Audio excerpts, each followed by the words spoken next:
I'd like to welcome everyone tonight for this get-together. I'd like to thank Lieutenant Governor for coming, and Holly Hughes and Senator Hansen, and all of you give us an opportunity to spend some time together this evening. When we get started, I'll have Tim Cross lead us in the invocation. Would you bow your heads with me, please? Father, we just come before you, and we want to bring, first of all, here in our state, and as well as what's happening in our nation. Father, we want to bring our police officers, and especially those that were killed yesterday in St. Joe. We ask that you would comfort them and you would comfort their family. Father, and especially around our nation, those that were killed in Dallas and some of the attacks that have taken place on police officers. Father, we ask that you would help them and protect them, and that your hand would be upon them. And that, Father, we ask that you would bring peace to our streets. And that, Father, that you honor would once again come to that office of police officer. You said that they were your servants to help us. So, Father, we ask that you would bless them and bless their families. Father, we thank you for them that serve and protect us. We thank you for those that serve in the civic arena and in the political arena that serve us. We thank you for them. And Father, we ask that you would give us, and especially in this election cycle, give us honorable men and women of integrity that can help lead us. We ask that you would bless our time this evening and bless this food in the name of Jesus. Amen. Amen. I'd like to have Gary Foster, who's running for the County Commission seat in the 7th District, lead us in the Pledge of Allegiance. Thank you, Kevin. I pledge allegiance to the flag of the United States of America and to the republic for which it stands, one nation, under God, indivisible, with liberty and justice for all. Seeing a lot of old faces and new faces running for office, and I just appreciate you being here and all of your support. Lieutenant Governor Brian Calley, let's see. I first met the Lieutenant Governor when he was it your wife was chair or you were chair of the county party in Ionia? You were. And then Julie was. And you were a commissioner. Yeah. And a banker. And then became a state representative. Rode around in the car with us with Senator McCain. Yes. I remember those days vividly. Who knew way back then that he would be our next lieutenant governor? I didn't know. Did you know? I did not know. We were very proud though when he was selected to be our lieutenant governor, and I will say that he's probably, well, it's a good thing Dick Posthumus isn't here because he's probably one of our smartest lieutenant governors. Dick was pretty smart too, and I love Dick a lot. So, but I will say it's been a pleasure working with this lieutenant governor. He has the same cell phone number as county chair. He has the same email, and he answers them when we send him messages. That's what I appreciate the most is your accessibility, his base of knowledge of all the issues. He's worked really hard on a lot of projects. He's a joy to work with, and you can't always say that about some elected officials. So we have our challenges, but he's not one of them. So we're proud of the work that you've done for us, Lieutenant Governor. We're happy that you're here. I'm happy you're going to do a fundraiser with me in a couple weeks. You can look forward to that on July 27th. I wish this morning I wish it was January, sweating at the doors, but I appreciate you being here, and without further ado, I'll let you hear who you wanted to hear tonight. So thanks and welcome. Thank you very much, Holly, and I appreciate the invitation to be here. Any day that I get to see Lake Michigan is a great day. This is such a critical area. And before I get into some of my broader comments, let's talk about how important this area is and how important Holly Hughes' election is. And I hope that you'll be a part. I know I'll be joining her for a fundraiser here, but I hope that you'll be a part of every aspect of this process. I mean, this particular election cycle, we know that the other side, they see kind of an opening in the overall environment. An election like this, presidential cycle, we've got two kind of out-of-the-box candidates, and there's a lot of turmoil up there, right? It's almost like you got to throw the rule book out on this. So we don't really know at that level, at the national level, what the environment's going to look like. And in elections like that, the fundamentals are so important. That having the contact at the doors for your candidate to have the amount of resources that she needs in order to deliver that message about what's happening in Michigan and how it's happening this way. If you look back where we came from and how far we've come, each of these aspects, I can talk in terms of statistics, right? We went from 11.2% unemployment to 4.7, now beating the national average. Now, who would have ever guessed we'd be better than the national average just 5 or 6 years ago? If I would have predicted that 5 or 6 years ago, you probably would have laughed me out of the room. But it's not just that. The number of jobs that the private sector is creating right now, and these are things that kind of, there are several moving pieces in this, right? The rate is coming down, but our workforce is growing, and that's a good sign. That works against you on the rate, by the way. But the workforce is growing. 450,000 new private sector jobs that have been created right here in Michigan. And it's not just the number of jobs and the proportion it is for our whole state and the way that it's outperforming so much of the rest of the nation, but also the income level of those jobs is better than average when you look at the rest of the nation. We were third fastest per capita income growth state last year, or the third highest growth rate. Could you imagine predicting that just 5 or 6 years ago?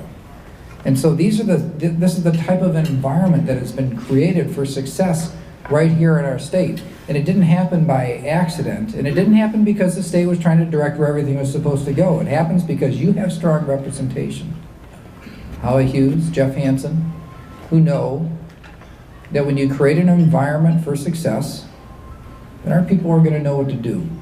When you make the environment such that they can chase their hopes and their dreams and they have a good shot at making them come true, that good things are going to happen in our community, that opportunity is going to abound in our communities. But this is giving us now a better opportunity to get to some of the issues, the problems that have been there for a long time. For us to really deal with the generational issues that have been swept under the rug or that can kick down the road for a very, very long time. Now, I mentioned before that the unemployment rate had gone from over 11% now to 4.7. Did you ever wonder, like, and let's say it got down even lower, that what if it got to 4% or 3.5%? But who is that group of people that no matter how good the economy gets, doesn't seem to really be a part of it? The exciting work that's happening right now is that we're really digging into the root issues to try and help people move from dependence to independence, and to really understand more about why is it, who are the people that are getting left out of opportunity, for those that are still unemployed or underemployed, and how can we help them to be successful too. And there are several categories and groups. There's one I wanted to talk to you about today with the hope of roping you into being a part of a movement. And that is to try and make the world work better for people with disabilities. Now, I hate to break it to you, but we are all, everyone in this room, is only temporarily abled. And if you live long enough, there are going to be things that you can't do that you used to be able to do. And so, this is something that should matter to everybody. There is amazing intrinsic potential and value in every single human being. But we really have a lot of people that are left out of the type of world or situation where they can reach their full potential. And this is where there's some exciting work that's happening today in education, in workforce development and employment for people with disabilities, in transportation and housing and all the different things that a lot of us take for granted, that a person with a disability really has a hard time with. Now, I'm not talking about charity here. I'm not talking about having a charitable heart and going out there and trying to do something in order to help a person with a disability get by. What I'm talking about is seeing the value and the potential in creating a world where somebody has the opportunity to go after what they want to do, where we don't predetermine outcomes, where we don't look at the person, we don't look at the disability, we look at the ability. Big AAA storage, offering individually enclosed climate-controlled units from 5 by 10 to 10 by 15 feet. Recommended for records, furniture, valuables, and antiques. As well as outdoor units ranging from 10 by 15 to 10 by 35 feet. All units are fenced, lighted, equipped with video cameras, and electronic keyed access with security gate. Open 7 days a week, 365 days a year. Big AAA storage, fulfilling your storage needs. Muskegon Area District Library, formerly the Muskegon County Library for the Blind and Physically Handicapped, offering public library books and magazines, both fiction and nonfiction, to visually and physically impaired individuals. With their new location at 4845 Airline Road, they can be contacted at 231-737-6310. Now, I want, just as an exercise, we start out here, I want you to think about something that you struggle with, something that you're not particularly good at. Now, I have plenty of things I'm not good at. In fact, Holly gave an introduction and she gave like things that had generally worked out in my life, and they were all true. Now, she could have given an alternative biography, equally true, that would have been much less flattering. Or she could have said, Brian Kelly did not speak until he was 4 years old. When he started school, he needed special education services just to be able to communicate with people. She could have said that I had a really hard time getting into politics. I lost my first political race, 9th grade student council president, to a girl that I had just taken to homecoming dance. Now it still kind of stings, to tell you the truth about it. She could have said that I needed a tutor to get through calculus at Michigan State University my freshman year. She could have told you I'm a lousy swimmer. And there are things that I struggle with. You know, my dad is a doctor. About all of us kids, none of us went into medicine. I don't do so well with blood. You know, when I was a state representative, I used to hold these blood drives, but I wouldn't give because it always made me woozy. And then there was one time I had Sparty, you know, Michigan State grad. So I had Sparty there, and I thought, oh, Sparty's here. This time I'm gonna do it. And I fainted. While I was filling out the questionnaire.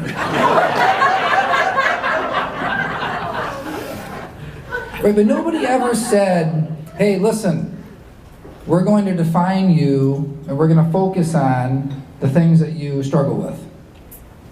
Right, that's not part of my title. Could you imagine, so if you were to picture, I just let you know some things that I struggle with, right? I want you to picture things that you struggle with, and what if that was the way that you were introduced to the world? What if when you walked in the door, that was the very first thing that everybody in here knew about you? What if that was part of your title, or the very definition of who you are? Welcome to the life of a person with a disability. Because they are defined. Our world defines them according to the can't instead of the can. And if those standards were applied to anybody in this room, we would not get a fair shake at life. And that's really what I want us to do, is to wake up to that and understand that we're missing out on the potential of people that have a lot to offer. People that have their own dreams, that have abilities. You know, I think about this, I know of a man, he's from Flint. He was born with he has a congenital amputee, so he's born without one hand. And he decided he wanted to play baseball. And he wasn't told by the people around him at that time that you can't play baseball. And a coach and a dad, and so let's figure this out. Now, not only did he wanted to play baseball, but he wanted to be a pitcher. And so they just worked on it. How could you be a pitcher? Let's just see if we can figure this out. And so here's what he did. They developed a system where he'd take the glove and he'd put it under his arm, on the arm that was missing a hand. And he would pitch with the other hand, and as he threw the ball and released it, it'd come back around and it'd go into the glove. Now he's fielding. So let's say the batter line drive at him, fields the ball. Now what does he do? Takes the glove under the same arm, pulls his hand out, reaches in, grabs the ball, throws out the batter at first. Now I first saw Jim Abbott pitch at the University of Michigan. My Uncle George took me to see him pitching there in the late 80s. And Uncle George said, Jim Abbott will pitch in the major league someday. Now my Uncle George told a lot of stories. He's kind of a funny guy. I wasn't sure if he was serious or not, but Jim Abbott pitched for the Angels for 9 years. He was a starting pitcher. No charity. It wasn't a different standard for him as compared to the other pitchers. Right? He had ability, and instead of people around him saying, hey, listen, you only have one hand, you cannot be a pitcher. Be more realistic about what you can do. People said, hey, let's figure out how we can help you to achieve your dreams. I saw a news story about a young adult with Down syndrome who was married, or getting married, but he had a restaurant, very successful restaurant in Southwest America. And this girl was from another part of the country, and they were getting married, and he was closing down that restaurant, and they were going to get married and move to the other place, and he's going to open up a new restaurant. And this was this really cool story, very heartwarming, and I shared it on Facebook, and everybody liked it. But you know, as I thought about it, I was sad that a person with Down syndrome being a business owner was national news. It's that unusual. I don't know how many people in the room know a person with Down syndrome. You're missing out if you don't have any friends. I go out of my way to make friends with people with Down syndrome because I need positive in my life. And it's something about having a person that's born without the mean gene. Right, here's the thing. I've never met a person with Down syndrome that knows how to do anything other than be sincere. Right, so I work in politics. You know how much time I spend trying to figure out what are the sincere intentions of the person that I'm dealing with right now? So who's disabled?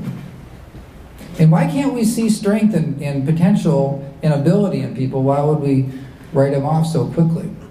We did an executive directive, the governor did an executive directive at the state of Michigan to transform us. We're a big employer, right? The government of the state of Michigan is a big employer, one of the biggest in the state. To change our practices and how we recruit, how we hire, how we accommodate. You know, it's funny, when Meyer started hiring people with disabilities more, what they found was, everybody's really scared of this word accommodation, but what they found was that when they'd make accommodations, that most cases, they made everybody more productive, not just the person with the disability. And it was something that should have happened anyway. And so it's made the organization overall much stronger. So this is starting to happen. And I'm really excited about what it means for the hundreds of thousands of people that are getting left behind right now. With 4 convenient locations, Jack's Corner Store is one-stop shopping at its best. Tools, fresh meats, produce, chips, snacks, and other grocery items, beer, wine, and liquor, even gas and lottery. That's why Jack's is your corner store, and so much more. The Pizza Ranch, featuring a buffet that is guaranteed to please even the pickiest eaters. From a full soup and salad bar, pizzas and breadsticks, to mouth-watering roasted chicken, potatoes and gravy, vegetables, drinks and desserts, all for just one price. Their menu features a wide variety of delectable favorites. You can dine in, carry out, or have your meals delivered. There's something for everyone at the Pizza Ranch. Northway Lanes and Billiards, featuring cosmic bowling, 50 auto-score lanes, automated bumpers, 8 Brunswick pool tables, snack shop, and banquet facilities. With over 100 leagues to choose from, it's Northway Lanes and Billiards. Now, it's easy to be for people with disabilities. That probably makes sense to everybody in this room, right? You think, yeah, that makes sense. I want to be a part of that. You know, hiring somebody with a disability or advocating for a world that works better for a person with disabilities, I'm all for that. Now, There's another group of people that are part of that percentage that is getting kind of left out of the growth and the opportunity. It's addiction. People that have different types of addiction, substance use disorders. And listen, we have this thing like we consider something that, people get written off. Right? Sometimes people that have an addiction have really hurt us. People that have let us down. As long as we just consider addiction to be a law enforcement issue, we're not going to make the kind of progress that we could. It really is a healthcare issue. It's a brain health issue. And we're learning more and more about this all the time, about how can we help people to beat the addiction so that we don't have this revolving door into jails and prison. And that's why this treatment court model, we started with sobriety, right, with addiction to alcohol. But now it's moving into so many other types of addiction. And what we're finding is that people can recover.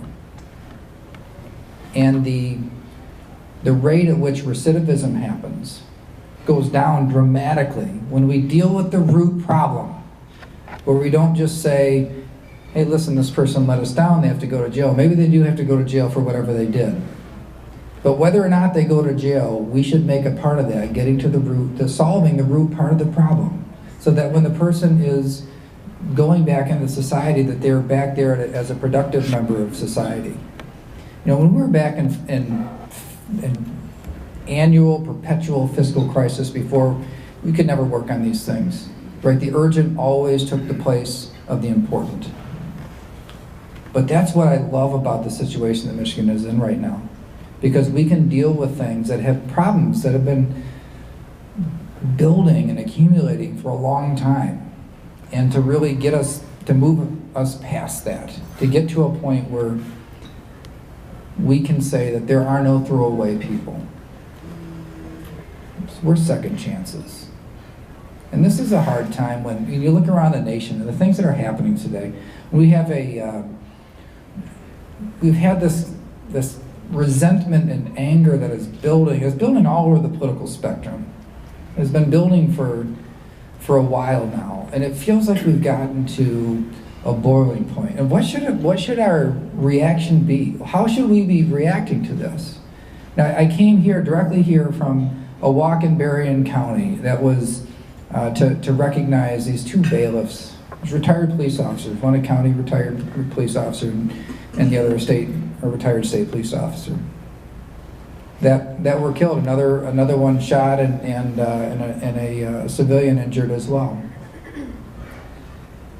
There's 1,000 people that gathered together and did this march in unity to support each other. But how are we all to respond when we see these things that are happening across the nation and hitting close to home?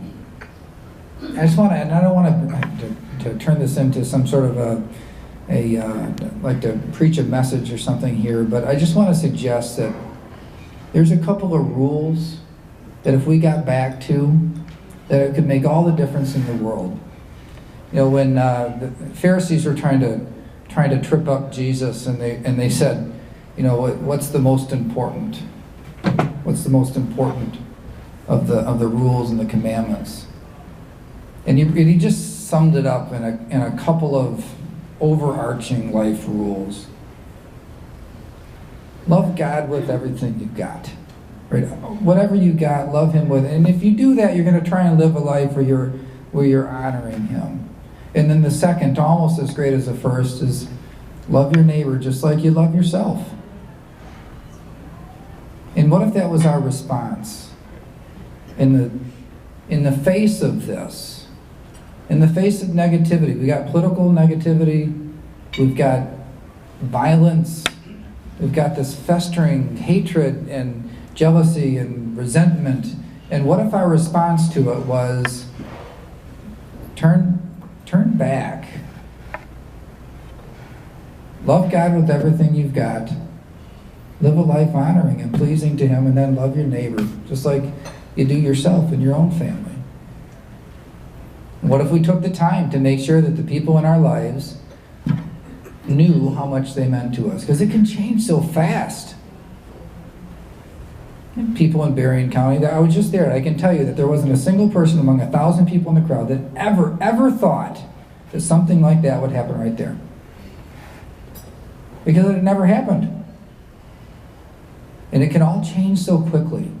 And so what if our response was, and part of that loving your neighbor was to make sure that everybody in your life that is important to you, or people that are doing good things, that we just take the time to make sure that they know how much we appreciate them. Reinforcement of positive behavior. I have a daughter with autism, so this is behavior management, makes a lot of sense to me. But you know, people do good things. Why don't we thank them for it?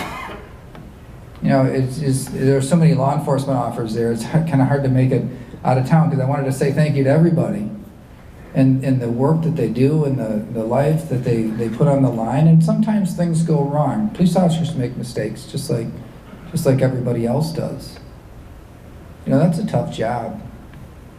And the people that do it just have a heart for protecting the public. And I'm so thankful for the work that they do. And so our response just needs to be more good to make up for the bad things that are happening. And try and be a part of movement to move us toward this. Not just reconciliation, but really building bridges and relationships.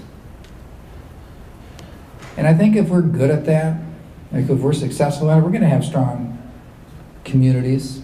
We're going to have a strong state. We're going to have a strong nation. And if we're carrying that type of message, I think it'll bring us back to a point where people look at the party like they did when Ronald Reagan was in charge.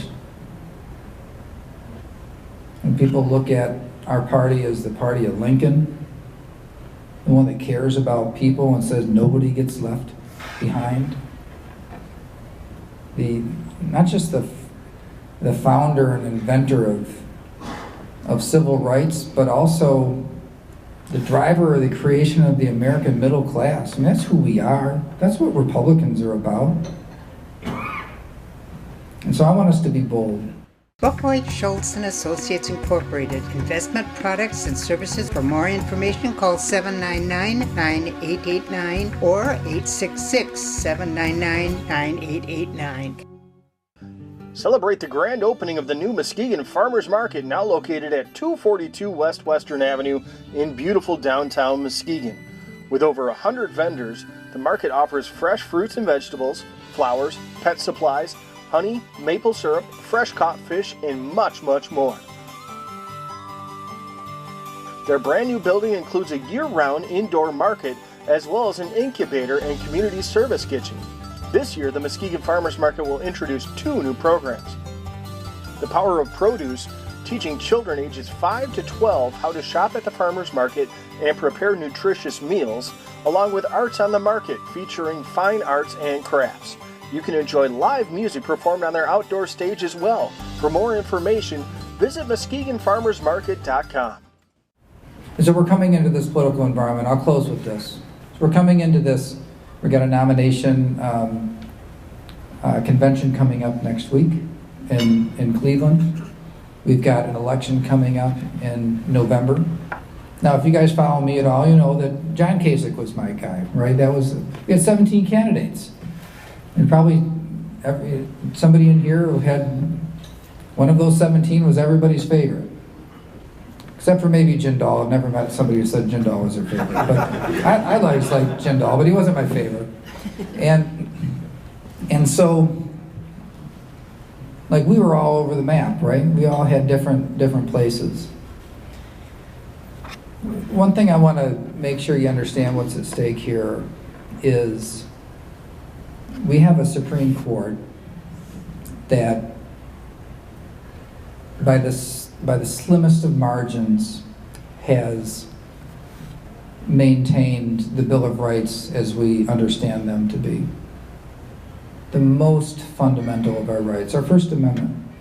Our First Amendment, freedom to peaceably assemble, like we are here today, to speak freely, freedom of religion, freedom of the press, freedom to redress your government of grievances, see highly about that. Right, these are like fundamentals. These are 5 rights of our First Amendment, right? Freedom of religion in a handful of different aspects, different cases that have worked their way through the system, has been maintained by a vote of 5-4 in our Supreme Court, including Justice Scalia. And he's gone. Second Amendment cases that have worked their way through the process, many of which maintain the Second Amendment as we know it today by a vote of 5-4. On things like due process and illegal search and seizure, we've already given up a lot of that, a lot of those areas. Right, so we shouldn't consider the Bill of Rights as something that we could never lose, because we could. We already have in some cases. And it's so hard to get these things back.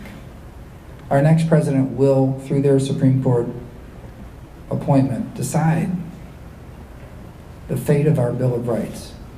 And so I just want to leave that with you to consider as you look forward on it. Maybe your candidate didn't come out at the end of the process. Now, of the people that are available for you to pick between now, I want you to think about not just the next 4 years, the next 50 years. And who would be more likely to appoint a Supreme Court justice that would maintain our most basic of rights? That agreement, it was the Constitution, and the states came back and said, there's a catch, actually 10 of them. To maintain those basic founding principles. It's just that important. So I want you to consider that as you move forward today, and how hard you work. And even if you can't get there on the national level, at the state level, which is really where so much of the action happens, so many of the things that really touch your lives happen, that in this cycle, majority in the House of Representatives, and continuing this growth that Michigan is on right now, that will be decided here in Muskegon County. It will be decided here in Muskegon County. And so if you are willing to go a little further, or a lot further than what you otherwise were going to, or you otherwise normally participate, putting like an extra 0 on your check, or putting the yard signs out and having the courage to go and talk to your neighbors about it too, really activating that core group of people that maybe never think about a state rep race, just not on their radar screen. They're out there living their lives. And just to say, it might be your opinion is the one thing that really does move them. And I just want to, those things matter so much, and they add up. There's never a silver bullet that wins or loses an election. It's just a whole bunch of things that incrementally make a difference. So we are determined to keep this good thing going that we have in Michigan. We desperately need Holly Hughes returned to the House of Representatives in order to make that happen. So I want you all to be a part of that, and to really, if you could, put your back into it. There are so many of the things, by the way, when I talked about this, not leaving people behind and creating a world that works for everybody, Holly has been such a strong advocate on that, and such an effective person in the system. I don't mean to leave Jeff out too. He's just not up for election right now. I could go on and on about. Jeff takes on a lot of tough issues, tough issues, and people in districts like him has usually run away from those, and he never has. I'm really proud of the work that he does too. But coming up this November, we really need you to engage. It's a priority of mine. For me personally, it's a priority. It's a priority for the governor as well, and I hope that it will be something that you'll put at the top of your party list too. Thank you so much for all that you do.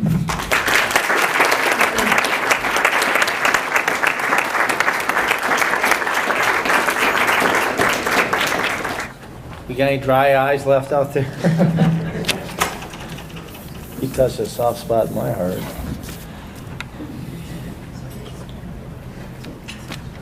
You want 5 minutes? Oh, You go ahead. Okay.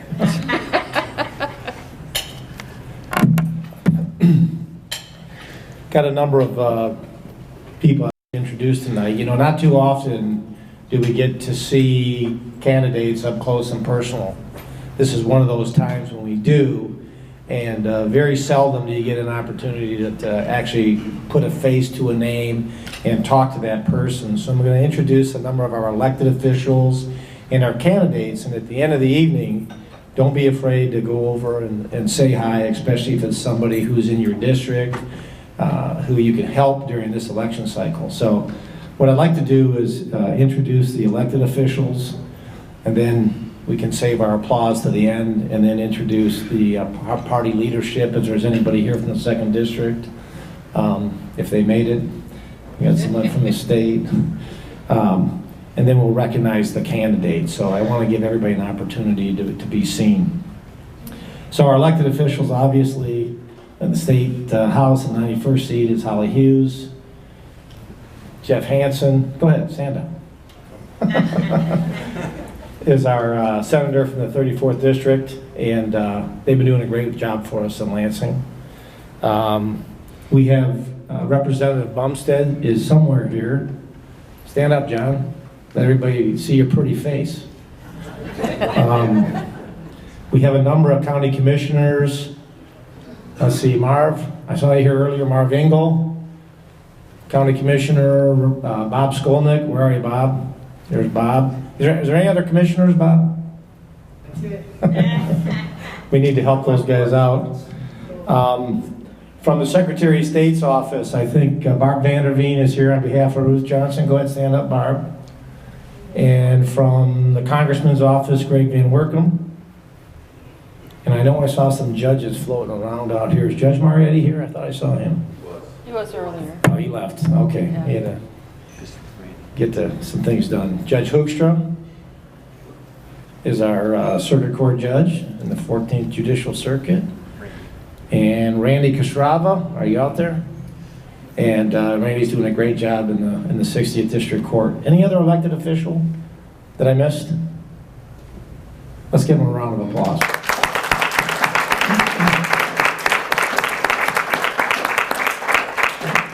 And for the party, we have Peter Oakes. He's with the state party. He's kind of assigned to Muskegon County. He's been helping us out. Anyone else from the 2nd District here? Huh? No, there is. Jim Bolger, state committee man, right?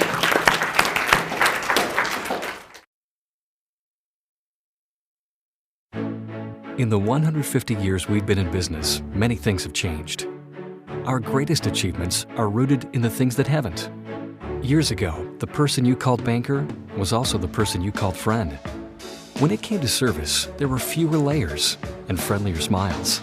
And banks earned the trust of their customers and community while working tirelessly not to lose it. At Independent Bank, all this remains true today. Sure, we've made advances that help customers bank more conveniently and more comfortably. But at the end of the day, we know that people really need a trustworthy partner committed to their financial goals, dreams, and aspirations. And we've been happy to be that partner since 1864.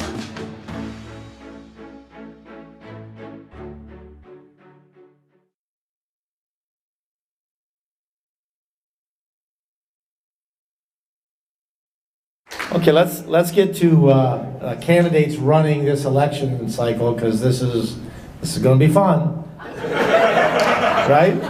Lot of candidates. Let's start with the nonpartisan stuff, right? Candidates for probate court: Jenny McNeil, Joe Bush, also candidate for the probate court. And Jeff Nolan's running for the 60th District Court. Let's give him a round of applause. And then we do have some potential help for Bob and Marv in the county commission. We have a number of candidates for the county commission, if they're all here. In the 7th is Gary Foster. Go ahead, stand up, Gary. We have John Snyder, who's running for the 8th. Stand up, John. John was a county commissioner, and he went into retirement, and he's back to help us. So, thanks, John. And is Talia here? I haven't seen her. Talia Grieve is running up in the 9th District. If you know her, help her. She needs some help up in the Montague, Whitehall area. Okay, running for sheriff is Dennis Luce. Is there any other Republican running, or you're it? One other Republican. But he's not here. He's not here. So you're our guy.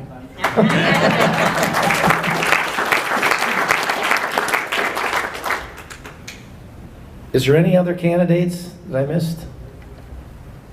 Oh, Eric. Stand up. Eric Rotoff is running for county treasurer. Thanks, Matt. Okay, and now the most important person in my life is my wife Annette. So Annette, would you stand up?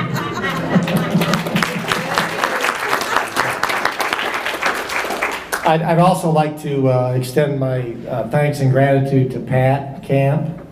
Pat. Yay, Pat. She organized and put this all together, so if something was wrong, blame me, but give her all the accolades.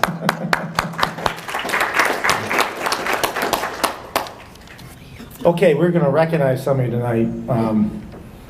Has been a long-time Republican, great supporter of the party, goes by a lot of nicknames. He's a firecracker, he's a cheerleader, he's our auctioneer from time to time. He's our he's our sage, he's our historian.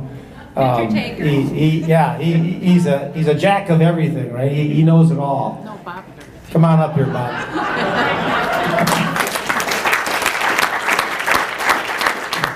So wait, before you talk. I'm not happy. How long have you been involved? In the Republican Party? I got to think about it because I was on the city council in Norton Shores for about 10 years because I still owned a business and I didn't really want to get into the partisan politics. So I was first elected, I think, in 1991 to the Norton Shores City Council. And I did that for 10 years, and then I ran against Tony Malaziotis for this county commission seat. And you've been a county commissioner? I'm in my 14th year. Wow. 7 terms. We have a little tribute for you, Bob. Really? It says... I seriously had no idea. It says, Bob Skolnick for outstanding commitment. Did you know? Yep. Come here, Bob. It says, we recognize Bob Skolnick for outstanding commitment to the Republican Party in Muskegon County. Let's keep Bob on the job. Yeah.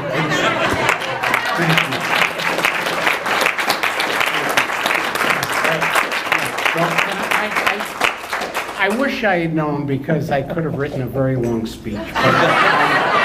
That's why we didn't tell you. And you know, I think that I have learned some things being involved in this. One of them is because we're in such a minority on the county Board of Commissioners. When I first I was party chair for 4 years. There wasn't a single Republican. I mean, there was 11 commissioners, if I remember right, and there wasn't a single Republican, not one. We redistricted. A miracle happened. We controlled the redistricting. I think it was Karen Bowie and John Coons, and there was a third one. Who was the third? Me. That's who does it. The both party chairs, the treasurer, the secretary, or the clerk, and I don't know. But anyway, we ended up in control, and we redistricted the county, and we ended up with 4 Republicans. That lasted 2 terms, I think, and we're down to 2 out of 9 now. That's going to change. That is going to change because we have a couple of really good opportunities here. We do. With Gary Foster, John, and John. Really, if we get 4 out of 9, we pretty much are in control because there's always Well, I don't know if there are or not, Marv. There used to be Jim Derazinski, who was all over the map. But with 4 of us there, we really would have a say. With 2 of us there, it's very difficult. It isn't like they do anything to us. They just don't. We just don't have any. You're in a corner. We're in a corner. Yeah. But I think we've made a difference. Some of the things that have happened at the county level, even though we've been in such a, we're a minority. Over the years, when John was there, they elected John vice chair. I mean, that was a big deal. I've kept a committee chairman. I mean, I've been a chairman of a committee ever since I've been there, which is a big deal because they could have very easily taken that away. But I think we've had a lot of input in there. Some of the things that have happened were really not traditional democratic positions. For example, we've had to do some very painful things like take the pensions away the way they were. They're now 401ks. That was something we were advocating for only because we couldn't afford it. It wasn't that we're being mean, it just there wasn't the money to do it. But because of our voices and just making a common sense appeal to everyone, those sorts of things happened. Actually, in spite of the fact what people think, probably less than 1% of the votes are political. I don't know, Marv, what do you, it's hardly anything. Most of them are just pretty much straight up or down votes, and that's just the way it is. But it's still important to have a Republican voice in this county. You know, people move here from other counties and, you know, they can't believe what's going on because we're the only Democratic stronghold, I think, in West Michigan. That's right. So you move here, you know, people come here from Ottawa County and like, really? You know, this is going on here? It's the blue dot on the lakeshore. But anyway, I do appreciate this, and I put a lot into this. I retired, I sold my business. For those of you who don't know, I owned Muskegon Brake for many years. I sold it almost 19 years ago, and pretty much have gone into public service and politics was my next career. And I've had a lot of fun doing it. Yes, I could have gone to Florida. I could have done anything. But I didn't want to just go away and do nothing. And I don't want to sit and just play golf and go out to lunch. And those of you, when you've been busy all your life and useful, that just isn't something that interested me. And I very easily could have done, we could have had 2 homes. I could have 2 homes now if I wanted to. I don't want to. So, he's thinking about it. You're trying to figure out what's happening. Don't do it. But anyway, Apparently Jeff's golfing way too much. Hey, I didn't say I was right. I just said it was for me. Well, we got something else for you too. So don't a one-way ticket somewhere? No, it's a coupon to Maple Hill Golf. No, here, get in the middle here. Come over here, Holly. This is so embarrassing. I know, but you're worth it. You are worth it. What is this? All right. Really? I thought they were going to give me a coupon for golf. You're not a good golfer, We've Bob. seen you golf, Bob, and we're not going to help you with that. That is fantastic. danger. Really. I'm happy. I am really happy about this. Thank you. Go ahead. You go. Yeah, okay. Say nice things about him. I think I wrote He it likes down here it. somewhere. But He likes it a lot. you know, Bob has been just an amazing person to deal with because it seems like all the places that I go, Bob is there. All the people know Bob, both sides, whether it's, no matter which party, Bob is there to work with people to make sure things get done. And he's been, you know, such a great leader that, you know, even as a Republican, nobody wants to run against him because they're going to lose. Because I don't know. That's why he likes Would you run like 90% last time? And he's oh my God, I'm so worried about this. Somebody's running against me. I don't know what to do. And it's like, so he goes out and just blows them away. Like everybody said, oh, you're fine. But he's just an amazing person because he's always there. He's always trying to help. He's always trying to be part of the solution. So Bob is pretty much the epitome of a Republican because our job is to fix the problems. And Bob has been doing that from day one. And I got to tell you that from the time that I've known Bob, you know, he's one of the people that I look to for answers, or when I have questions. I even call him, you know, and say, you know, and just because I trust what he says, and he's been just he's just really been helpful for me, I know, through the time that I've been in, and I think everybody in this room can attest that he's probably touched them, you know, at one time with something that he's helped them with. So I really appreciate it, and we do have a special tribute that Holly's got there.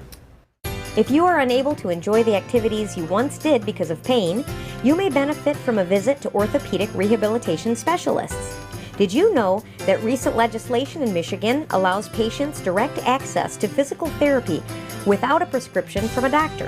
Whether a doctor refers you to physical therapy or you wish to access services on your own, the experienced physical therapists at ORS will evaluate your specific concerns and how you may benefit from physical therapy treatment.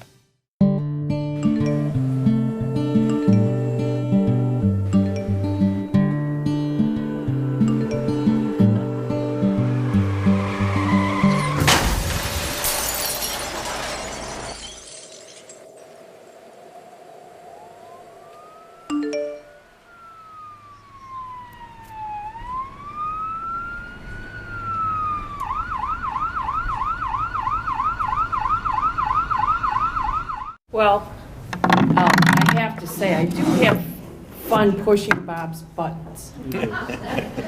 And it's easy to do, too, because, you know, he's so hard on himself. And as you guys know, Merle and Gloria, he wants everybody to say, put Bob on the job. And so we do. And his last big thing was the Boys and Girls Club. How many people were there? Like two? No. 325. Oh, 325. He thought he was going to get 100 or a couple hundred. 325 with fireworks and everything else for the Boys and Girls Club because he cares about people. But I did have fun saying, Bob, how are you going to top yourself? I can't. We took him out to lunch, Morgan and I did, I think it was last week. And we were trying to come up with ideas, you know. So, but you got to top yourself. And so he's taking that seriously. Now he's going to try to top himself, but I don't know how he tops what you did with the Boys and Girls Club. That was absolutely phenomenal. But I can't remember everything he did, and I'm sure Merle can't either. I don't think even he can. But he probably could after a while. He's done so much. But so this is just a small list, okay? This is not life encompassing. You're not going to read that. I'm going to read it because I know you'll really like it. Okay. I love torturing him. State of Michigan, special tribute to Bob Skolnick. Let it be known that is with strong sense of admiration for all the sacrifices he has made on behalf of the people of Norton Shores, and his wife Merle too. That wasn't in there, Merle, I added it. Yeah. You should be in there, right? I got a pen. You have to put up with it. We salute Bob Skolnick from defending our country in Korea, starting his own business, to becoming a public servant in order to help out our community he cares about so greatly. There is nothing this man cannot accomplish. Born in Albany, New York, Bob Skolnick has helped and inspired many people. After college, Bob enlisted in the United States Army, becoming a second lieutenant. He spent 13 months in Korea and a short stint in Vietnam before coming home to be promoted to captain and assigned to duty as a senior advisor to the Army Reserve in Western Michigan. During active duty, Bob received 2 Army Commendation Medals for his service. After Bob's military career, he finished his first business, Snap-on Tools. He then went on to acquire Muskegon Brake. Make no mistake, Muskegon Brake. I remember those ads. Those are good ads, Bob. Keep Bob on the job. And distributing, where he became one of Michigan's go-to brake suspension and snowplow specialists, earning him the honor of Muskegon County's Entrepreneur of the Year in 1990. In 1991, Bob gained a seat at the Norton Shores City Council, where he provided his expertise and love for his community until 1992. Then he successfully ran for Muskegon County Commissioner representing people of Norton Shores and the surrounding areas. Bob Skolnick is much more than the titles he has held. He is also an inspiring philanthropist. Bob has served as president of the Michigan Pine and Dunes Girl Scout Council for 6 years, been the chairman of the Muskegon Area Chamber of Commerce, president of Hackley Visiting Nurses and Hospice, and founding board member of the Muskegon Film Festival. I know the list is too short. Don't worry about it. There is nothing that this man has not been a part of in this wonderful community. Among many awards and well-deserved accolades, Bob was named 2009 Muskegon Agent of Change for his leadership and commitment to positive change in Muskegon County, and he received the Edgar Guest Award for his community work. Bob's dedication to his community and love he has for us people is undisputable. Bob is truly a once-in-a-lifetime person who the community of Norton Shores and Muskegon have been thankful to have. He continues to work hard for what he believes in every day, and we thank him for his dedication. Bob is always on the job. And special tribute is signed by myself. Therefore, this document is signed and dedicated in honor to thank Bob for his present, past, and future work for our hometown. May he continue to be blessed with a spring in his step and a smile on his face. Signed by myself, Senator Jeff Hansen, and Governor Rick Snyder.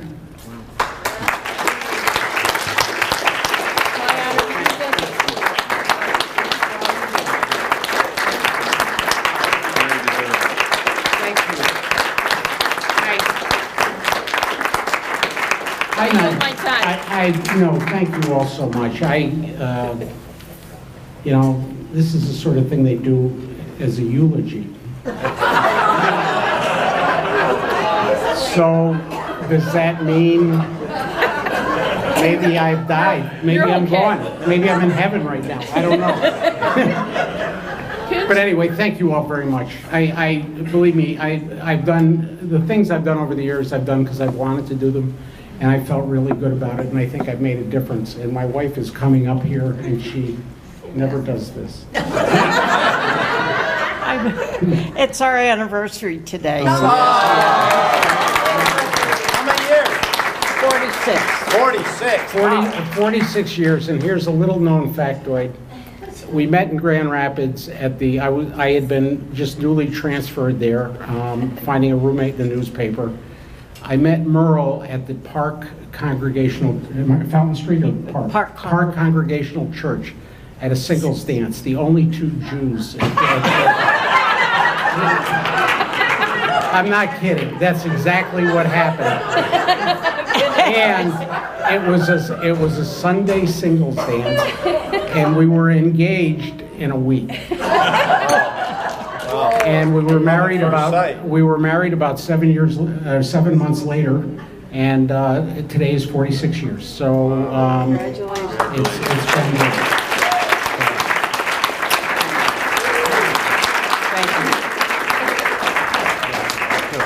Well, I just want to thank everybody for coming out. We had a real ball tonight. Thanks, Bob, for all you do. We got a very important election coming up. August 2nd is the primary. We got some races within our own party. Make sure you get out there and support your candidate. And it's extremely important that we return Holly to the State House this fall. I mean, it is very important. What we seem to forget every now and then is the impact of term limits. How many new reps are going to be up this time? 660 out of how many? 110. So you got almost 2/3 of the House is going to turn over. I mean, it's going to be brutal. And we need somebody with the experience that Holly has. She gets things done on a bipartisan basis. She's really going to be a leader in the House if we can get her reelected. So, like Lieutenant Governor said, we all got to pull hard this time around. We got a lot of chances to win some county commission seats. John Snyder has a great opportunity. Gary Foster has a great opportunity. Dennis Lewis has a great opportunity. We should do really well this fall, so help out. Get your friends to help out, and we'll have a great November to party a little bit, hopefully. Thanks. Good night.